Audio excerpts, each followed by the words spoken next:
मित्रों नमो नमः। संस्कृत साहित्य दर्शन चैनल में आपका स्वागत है। सांख्य कारिका चल रही है और करण की चर्चा हो रही है। तो आइए 32वें नंबर कारिका में कहते हैं, करणम त्रयोदशविधम तद आहरण धारण प्रकाशकरम कार्यं च तस्य दशधा हार्यं धार्यं प्रकाश्यंच। बोले त्रयोदश करणम 13 प्रकार के करण हैं। 13 कौन कौन से हैं? एक तो 5 ज्ञानेंद्रिय, 5 कर्मेंद्रिय और मन और बुद्धि और अहंकार, ये 13 को कहते हैं करणम। करणम से इनका ग्रहण करना है। पंच ज्ञानेंद्रिय, पंच कर्मेंद्रिय और बुद्धि, अहंकार और मन। ज्ञानेंद्रिय कर्मेंद्रिय 10 हो गया और 3 13। इन तीनों का कार्य क्या है? तद आहरण धारण और प्रकाशकरम। इनमें से कुछ इंद्रियां आहरण करते हैं, रूप आदि को लेते हैं। जैसे हाथ का क्या कार्य है? बोले वस्तु को ग्रहण करना, लेना देना।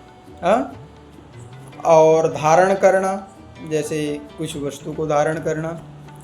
आहरण मतलब लेना, धारण मतलब धारण करना, और प्रकाश मतलब ज्ञान स्वरूप प्रकाशित करना। जैसे बुद्धि का अर्थ है अध्यवसाय, बुद्धि प्रकाशित करता है। तो ज्ञानेंद्रियां जो है वो क्या करते हैं? प्रकाश कर्म में आ जाता है।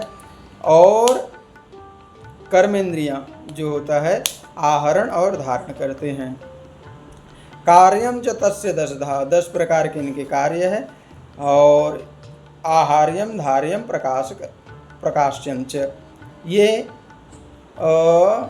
इंद्रियां जो कर्मेंद्रियां होते हैं, कर्मेंद्रियां का वचन आदि पंच और पंच ज्ञानेंद्रिय का रूप आदि 5 उनका जो प्रकार है। ज्ञानेंद्रिय जो है और कर्मेंद्रिय का जो स्वरूप, कर्मेंद्रिय जो है 5 है। ये कुछ आहरण करते हैं और कुछ धारण करते हैं, कुछ लेने योग्य होते हैं और कुछ इनका धारण करने योग्य होते हैं। और बुद्धि आदि जो है वो क्या करते हैं? प्रकाशित करने वाले होते हैं। इसके बाद कहते हैं करणों का काल निरूपण किया जा रहा है 33वें नंबर कारिका में। बोले अंतःकरणम त्रिविधम, कहते हैं अंतःकरणम त्रिविधम दशधा बाह्यम त्रयस्य विषयाख्यम सांप्रतकालम बाह्यम त्रिकालमाभ्यंतरम करणम त्रिकालमाभ्यंतरम करणम। बोले अंतःकरणम त्रिविधम, अंतःकरण 3 है। कौन कौन? मन, बुद्धि और अहंकार। वेदांत में इसी को, वेदांत सार में अंतःकरण चतुष्टय माना जाता है।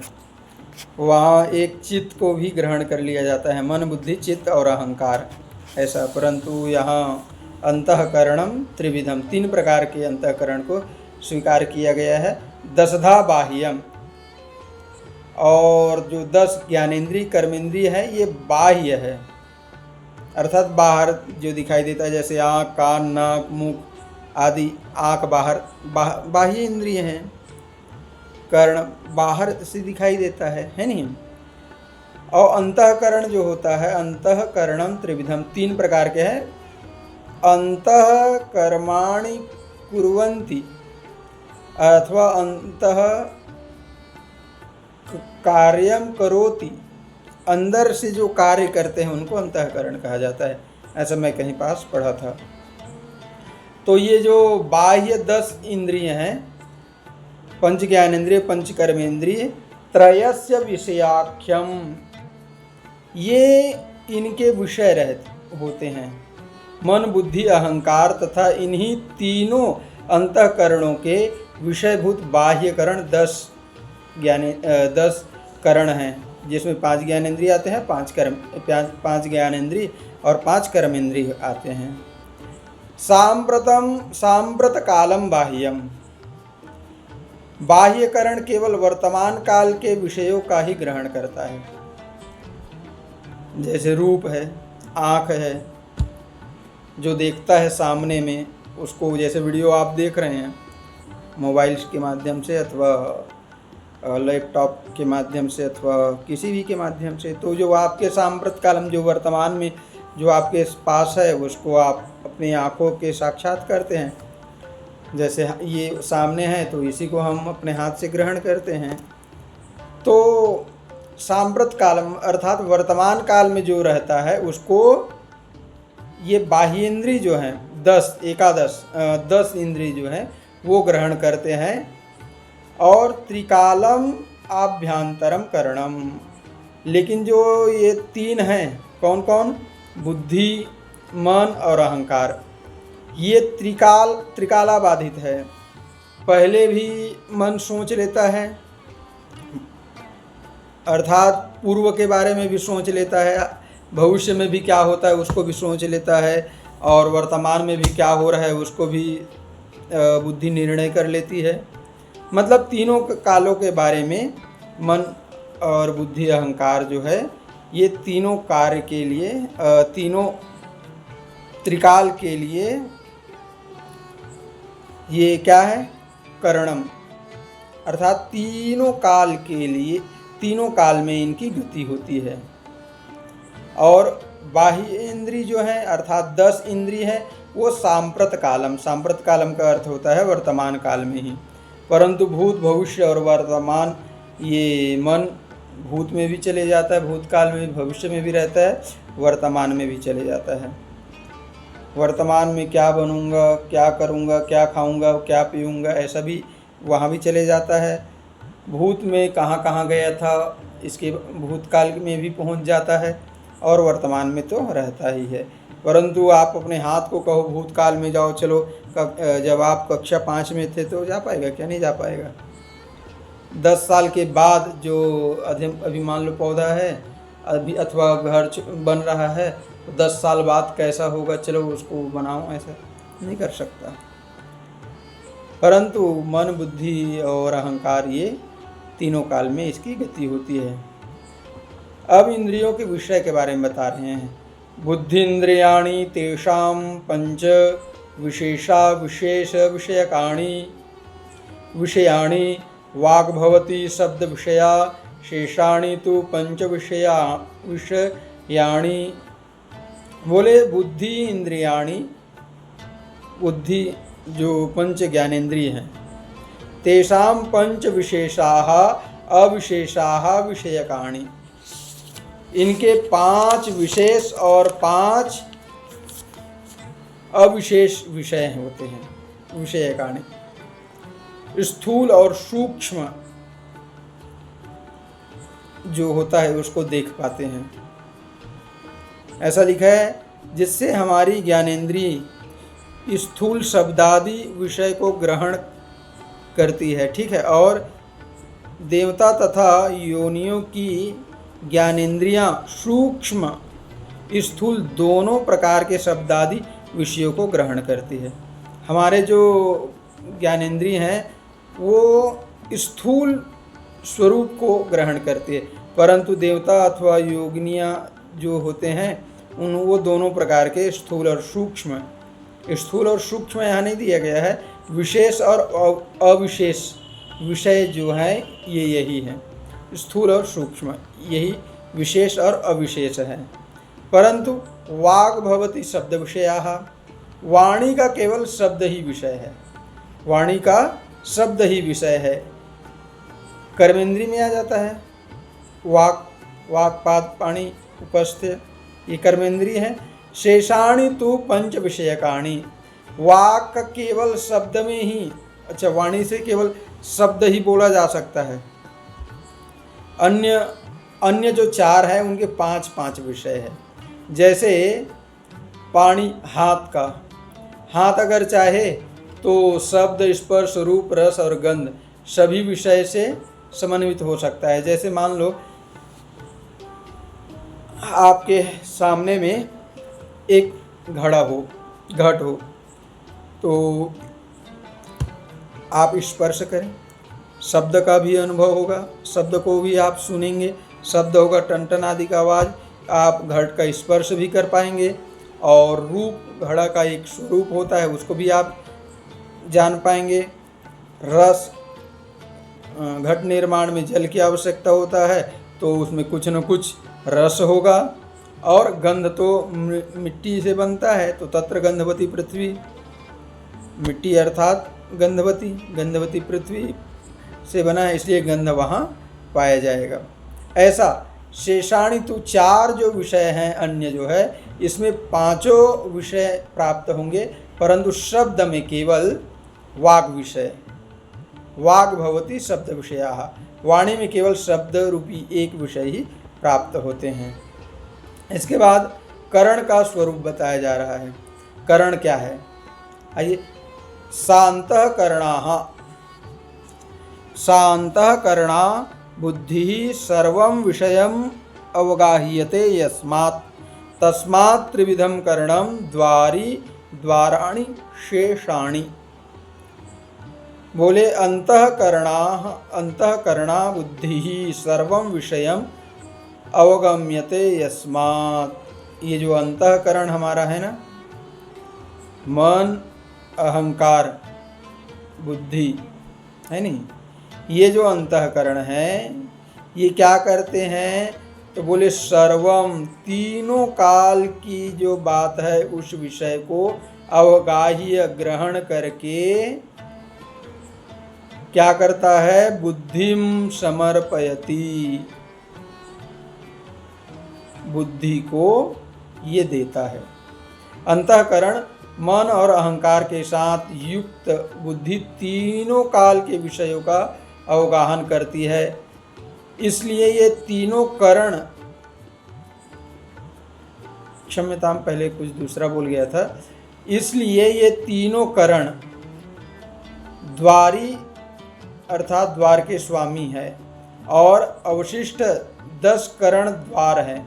ये तीनों अंतःकरण अपनी इच्छा के अनुसार अलग अलग द्वारों से अलग अलग विषय को ग्रहण करते हैं। अंतःकरण जो है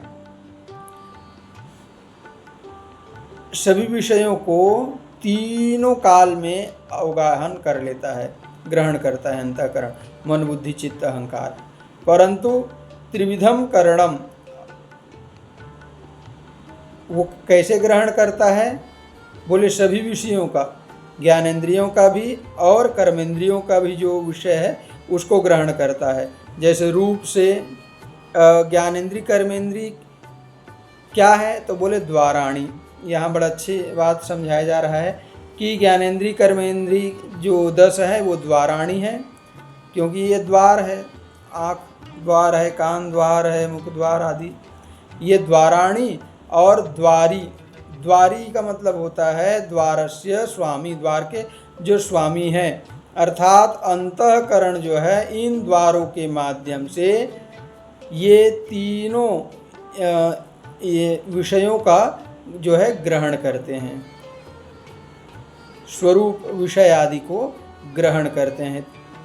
द्वारी अंतःकरण जो है 10 इंद्रियों के माध्यम से ये तीनों अंतःकरण जो है विषयों को ग्रहण करते हैं। आगे है अंतःकरणों का कार्य। अंतःकरण क्या क्या कार्य करते हैं अथवा कैसे करते हैं? तो एते प्रदीपकल्पाः परस्पर विलक्षणा गुणविशेषाः कृत्स्नं पुरुषस्यार्थं प्रकाश्य बुद्धौ प्रयच्छति। बोले एते प्रदीपकल्पाः, ये सभी जो इंद्रियां हैं, अहंकार, ज्ञानेंद्रिय, कर्मेंद्रिय, सभी इंद्रिय तथा अहंकार रूपी ये करण दीपक के तरह प्रकाशक तथा एक दूसरे से विलक्षण विभिन्न गुण वाले हैं। ये जितने भी 10 इंद्रियां हैं, ज्ञानेंद्रिय कर्मेंद्रियां हैं, ये विलक्षण है। विलक्षण कैसे? एक दूसरे से विलक्षण है, विशेष लक्षणों को ग्रहण किए हुए बैठे हैं। जैसे आँख देखने का कार्य करता है, कान सुनने का कार्य करता है, तो आँख से अलग है, विशेष लक्षण है। रसना का काम है रस ग्रहण करना, त्वक का काम है स्पर्श। तो ये विशेष गुण वाले हैं और भिन्न भिन्न गुण वाले भी हैं। तो क्या करते हैं? कृत्स्नम पुरुषस्यार्थम, जैसे दीपक प्रदीप कल्पाः, दीपक के चारों तरफ अपने परिमाण के अनुसार वो प्रकाशित कर देता है चारों तरफ को। ऐसे ही ये जो परस्पर विलक्षण वाले जो गुण वाले ज्ञानेंद्रिय कर्मेंद्रिय है, इसको क्या कर देता है? बोले जैसे दीपक अपनी परिधि में स्थित सभी विषयों को प्रकाशित करता है, उसी तरह 12 करण अर्थात पंच ज्ञानेंद्रिय कर्मेंद्रिय और अहंकार और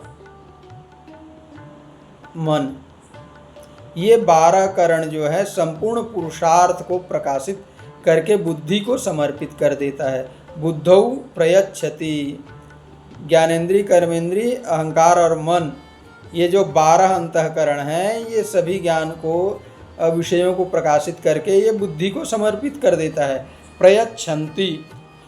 इसके बाद कहते हैं सर्वं प्रत्युपभोगम यस्मात् पुरुषस्य साधयति बुद्धि सैव च विशीनष्टि पुनः प्रधान पुरुषानंतरम सूक्ष्मम। सर्वं प्रत्युपभोगम, सभी भोगों को, पुरुष के सभी प्रकार के उपभोग की व्यवस्था सिद्धि बुद्धि ही करती है। देखिए ये जो ज्ञानेंद्रिय कर्मेंद्रिय हैं, ये तो भोगने वाले हैं नहीं, व्यक्त जो है ये भोगने वाला है नहीं। प्रकृति किसी भी विषय को भोग नहीं सकती। भोक्ता कौन है? पुरुष है। तो बुद्धि के माध्यम से प्रत्युपभोगम यस्मात्, सभी भोगों को बुद्धि के माध्यम से पुरुष के लिए, भोग के लिए साधयति, समर्पित कर देता है। सैव च विशिनष्टिम च प्रधान पुरुषानंतरम सूक्ष्मम, और वही जो बुद्धि है प्रधान और पुरुष के मध्य स्थित सूक्ष्म भेद को विशेषतया जानती है। बुद्धि ही प्रकृति और पुरुष के मध्य में जो सूक्ष्म भेद है उसको कौन जानता है? तो बोले बुद्धि ही इस विषय को जानती है। इसके बाद तन्मात्रा आदि ये आ जाएगा, अविशेष और विशेष। तो आज के लिए इतना ही करते हैं। अगर आप लोगों को वीडियो पसंद आ रहा है तो लाइक अवश्य करें। आज इतना ही। अस्तु, धन्यवाद।